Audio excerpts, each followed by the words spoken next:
Hello everyone, today we're going to walk on this Raleigh Weekender. It's a bike from the 1980s. Nothing really special about the bike, it's kind of an entry model bike, but there's a few features about that bike that I really like, and I'm just gonna, let me show you like what's special about that one for me. So one of the features I like, first of all, it's a very nice bike, even if it's built with with the Raleigh high tensile 1823, which is kind of like the basic tubing that they have. It has a triple chainring, and it has this Hurret duopar Echo.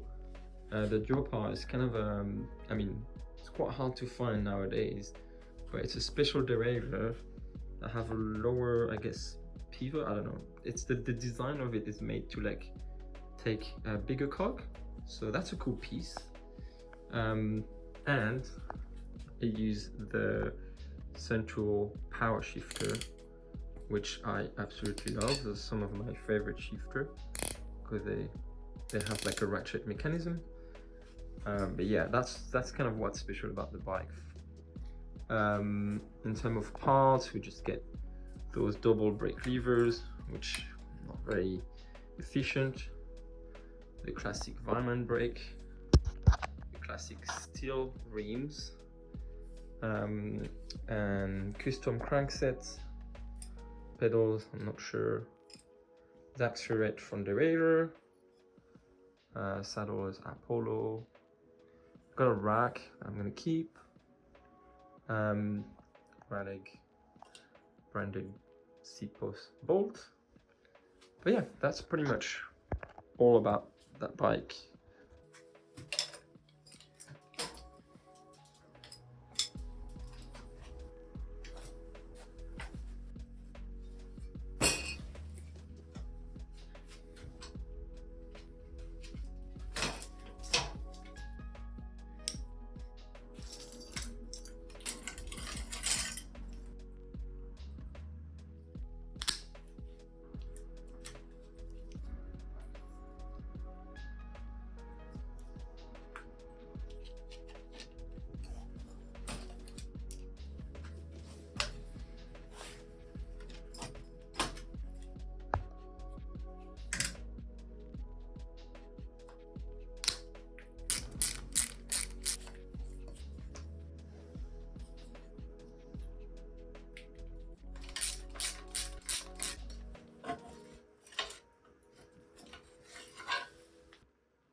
Oh, wow, that was very loose.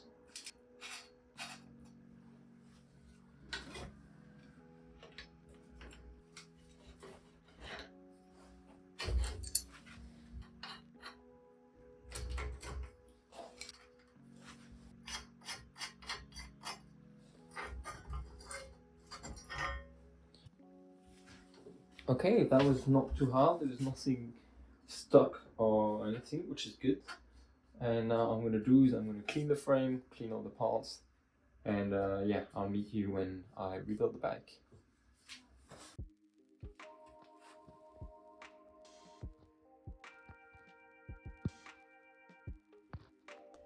So here are all the parts that I cleaned properly and polished some of them. I'm gonna go for braided yellow kind of, I mean it's always going to be more golden, but golden cable, classic grips. Got those Diacomp brake levers. I wanted them in silver, but they were out of stock, so I got them black, but I think that's going to be okay because the derailleur is black, so that can be a nice match. Yeah, pedal cleaned up really nicely also. They were very rusty, but the chrome on those old bikes, always easy to restore with a bit of steel wool. Yeah, the crankset also, which was really dirty. A bit of a pain to clean because you cannot remove all the rings, but it's all done now. And the frame is also all cleaned up and all polished. It's looking really good. Bottom bracket in pretty good condition. Yeah.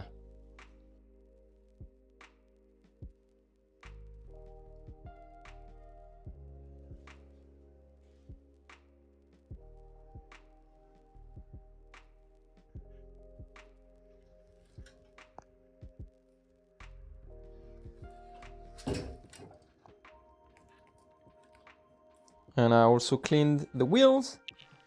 Took me forever as usual. Wheels are not super fun to do, but they are Maya hubs and they spin really well. The rims are chrome, which is not my favorite, but because the wheel were in pretty good condition and it's 27-inch, I didn't want to replace them. I believe they are, yeah, Raleigh rims made in England.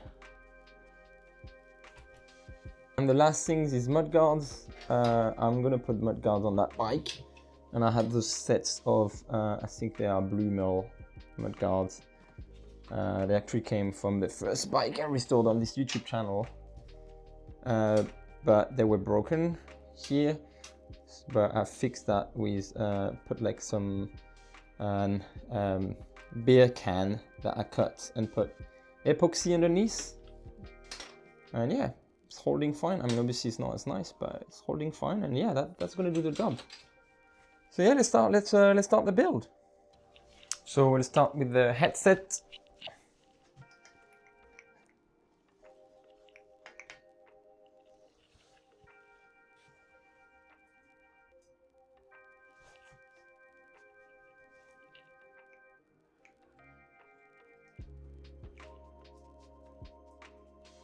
The headset was in really good condition after I cleaned it up, so I didn't even change the bearings because they are absolutely fine.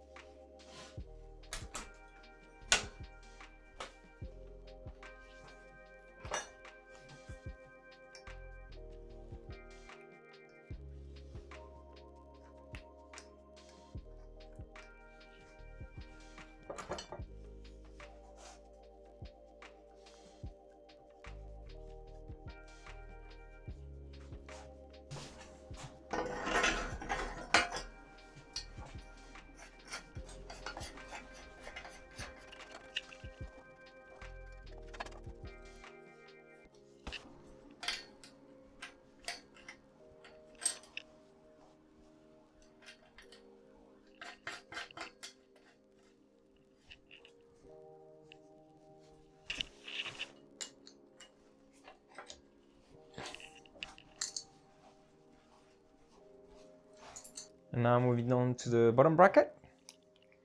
So same as for the headset, I haven't changed the bearings. The bottom bracket is already a bit used anyway, and the bearings are in very good condition. It's a Tange bottom bracket, by the way, which is nice. They make really nice parts.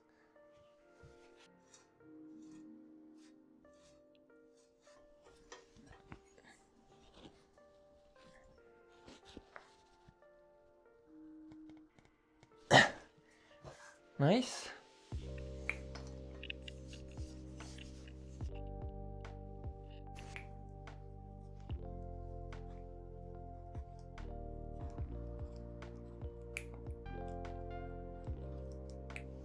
axle, the longer bit usually goes onto the drive side, especially because here I'm using a triple crankset. So this goes here.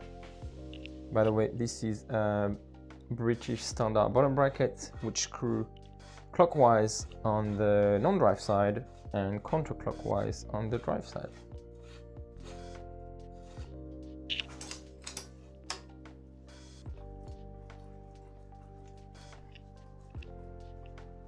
Nice.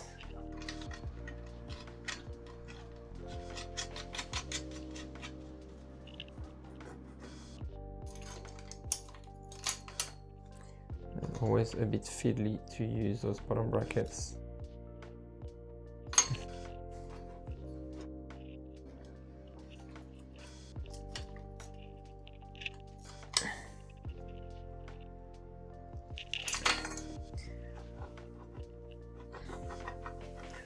And while we're on that side, I'm going to install the crankset.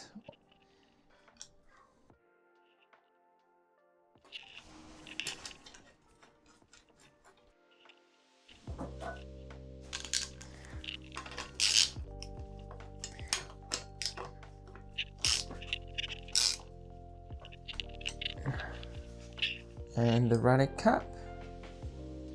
Those are made of metal for once, and not of plastic, which is quite nice.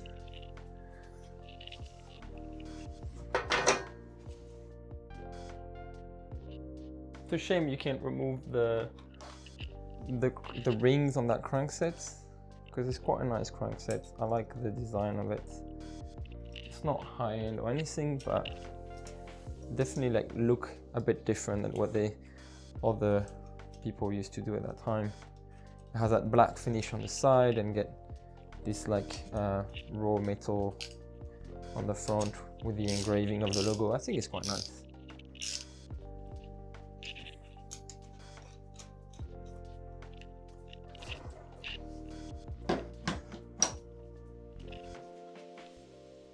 And now we're going to install the front derailleur.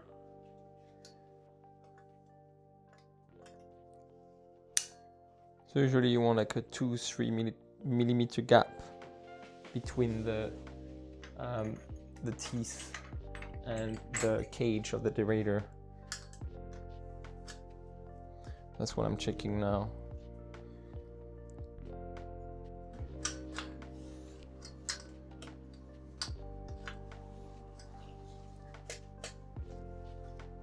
That looks good. Okay. One step I usually do with those frames that don't have forged dropouts, those are just like stamped metal, and as you can see, the alignment is not perfect. So I use this tool, the part tool, I think FFS2 I think it's called, to realign the dropouts so the wheels sit nice and straight in the middle. So that's what I'm going to do now.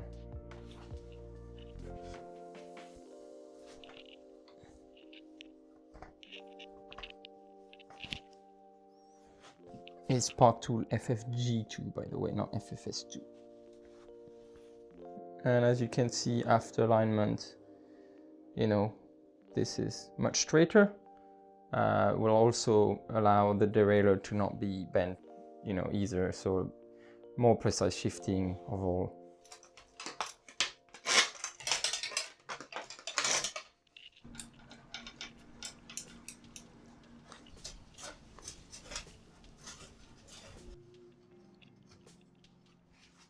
Let's install the rear derailleur. Rear derailleur is really cool. I completely cleaned it, dismantled it, restored all the parts. It's a bit damaged here. I think the chain was going over, but looks cool. As you can see, it has two pivots here, which allow the chain, the derailleur to get closer to the cog when you get on larger gear. Pretty cool. And for this, I'm gonna reuse the Freewheel. It's a 5-speed Freewheel. It doesn't have all the modern, like, you know, machining on the teeth to help change gears. but it's still in very good condition, and this bike is almost original, so I want to keep that. And all I've done, let's give it a good clean, and I just like put some oil on the back through those gaps to, like, you know, put a bit more life in those bearings. I'm not going to service it completely because that's a bit of a lot of time. I've done it in the past, but it's a lot of time. But yeah, look at that, it's been so nice. This is French, it's a Maillard, and it requires a special tool like this to install. So I'm going to put that on the wheel.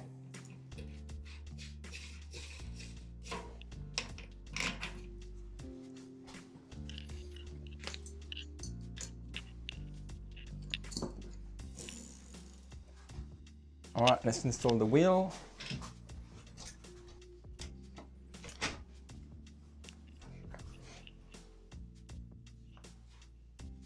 Okay.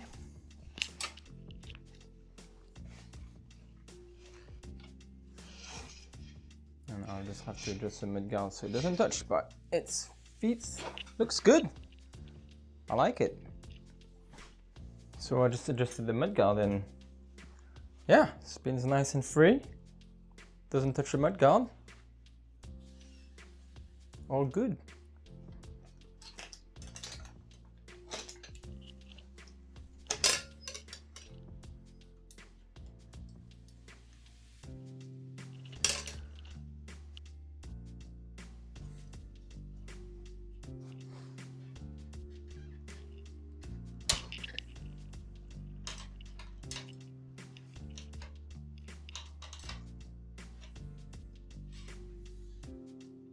Same, I'll have to adjust the mudguard, especially now it's broken, but it should be fine.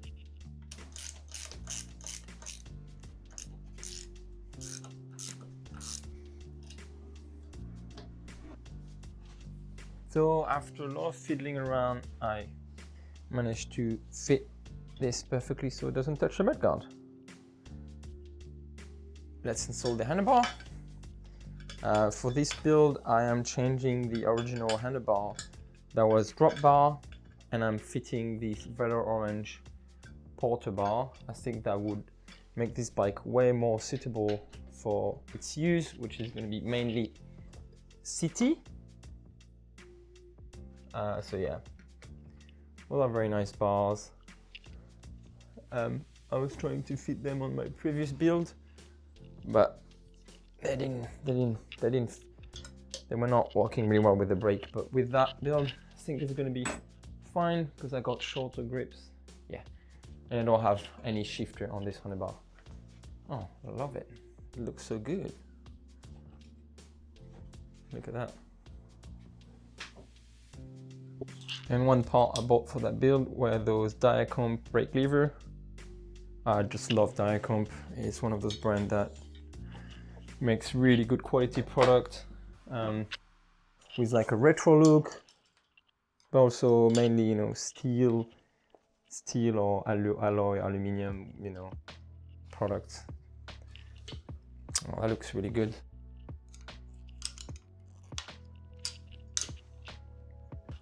I'm going to install the grips. So for the grips, the trick I do is spray some isopropanol alcohol onto the handlebar itself and inside the grip, so it slides nice and easy. And as you can see, it slides really well.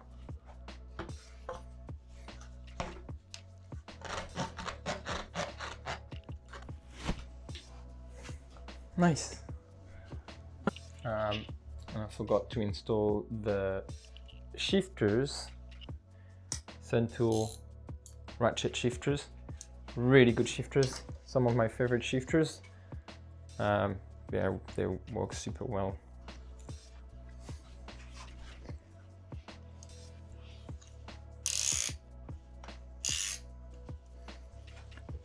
Okay, let's install the seat post.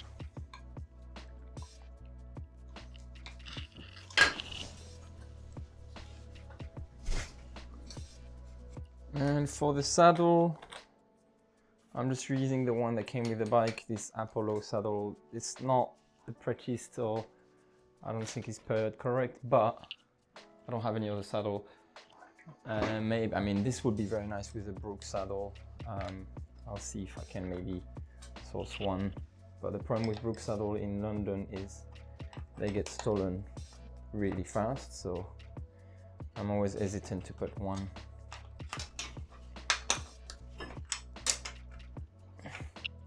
Okay, let's do the chain.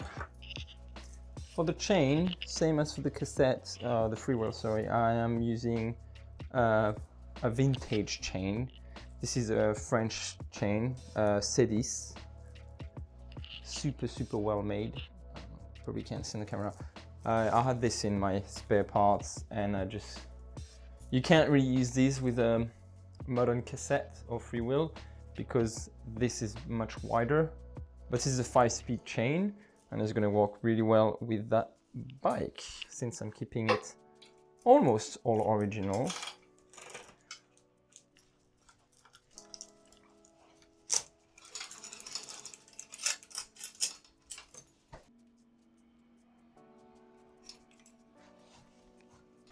Let's install the pedal.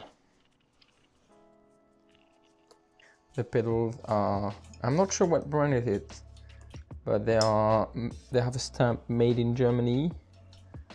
Yeah, they're a classic pedal, really nice. Spin really nice.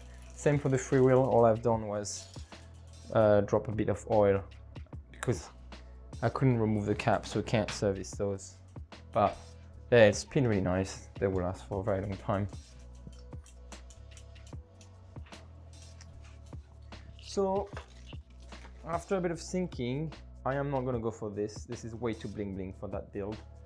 I thought when I ordered this, it was gonna be like a soft gold, but I'm gonna go with this, which is much more retro and almost match the mudguard color. So yeah, and even the cables are gonna be retro.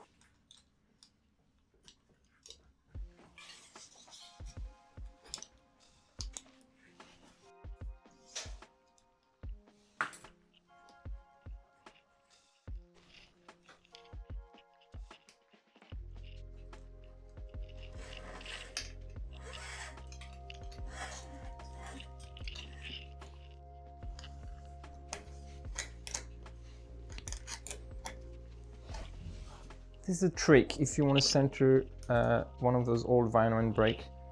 Here you can fit a 4mm socket, so you can actually turn the brake to center it, and now it's centered. Easy.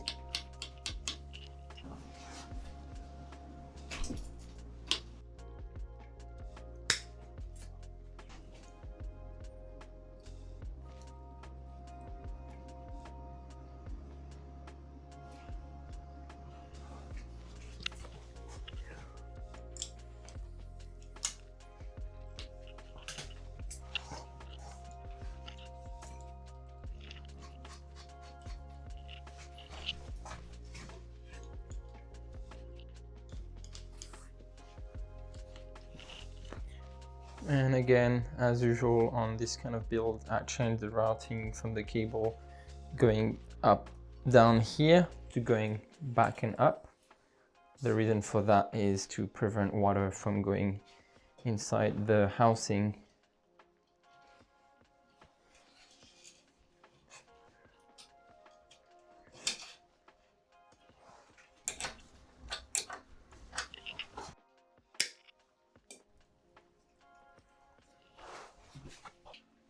Okay, so the last thing we need to do is the cable, gear cable.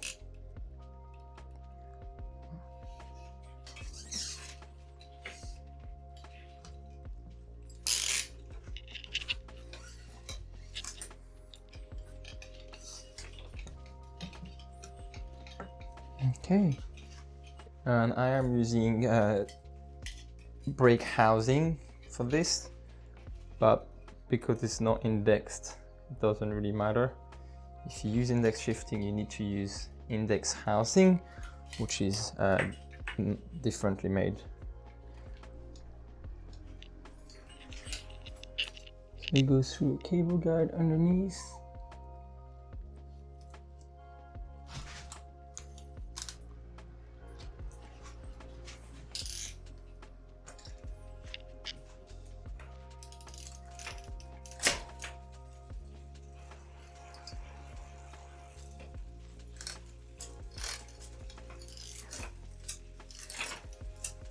Nice.